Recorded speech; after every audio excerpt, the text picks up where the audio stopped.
పేరు బిక్కి నరేంద్ర అండి. వడ్లమూరు గ్రామం అండి, పెద్దాపురం మండలం, కాకినాడ జిల్లా అండి. కోరమండల కంపెనీ వారి నానో డిఏపి నేను డెమో చేశానండి. నాకు అత్యధికంగా పిలకలండి. వేరు వ్యవస్థ చాలా బాగుందండి. దిగుబడి కూడా బాగా వచ్చిందండి. చేను కూడా పచ్చగా ఉందండి. పక్కన దానికి దీనికి కూడా మన రిజల్ట్ చాలా బాగా కనిపించిందండి. నేను ఇప్పుడు ఒక 2 ఎకరాల నెలకు మళ్ళీ చేశానండి. ఈ నానో డిఏపి వాడిన దానికి వాడని దానికి తేడా ఏం గమనించారండి తేడా నరేంద్ర అంటే గారు? అది వేరు వ్యవస్థ బాగుందండి. ఇది పిలకలు కూడా అత్యధికంగా వచ్చినాయండి. చేను కూడా పచ్చగా ఉందండి. దుబ్బు బాగా కట్టిందండి. అది మామూలుగా వేసింది కొద్దిగా ఎర్రగా ఉందండి. చేను దీనంత గ్రోత్ అది రాలేదండి. ఇప్పుడు రైతు సోదరులకి ఈ గ్రోమోర్ నానో డిఏపి గురించి మీరు ఏం చెప్పదలుచుకున్నారు? ఇది స్ప్రే చేయడం వల్ల చాలా ఉపయోగాలు ఉన్నాయండి.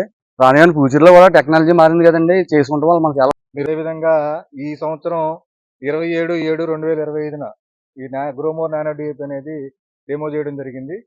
దాంట్లో ఈ రైతు గారు చెప్పారు కదా, ఏ విధంగా వాడిన దానికి వాడని దానికి తేడా అనేది ఏ విధంగానే ఉందనేది. అలాగే మీ అందరు రైతు సోదరులందరూ మన గ్రోమోర్ నానో డిఏపి వాడి మంచి దిగుబడులు పొందాలని చెప్పేసి మా కోరమండల కంపెనీ తరఫున మీ అందరికీ ధన్యవాదాలు.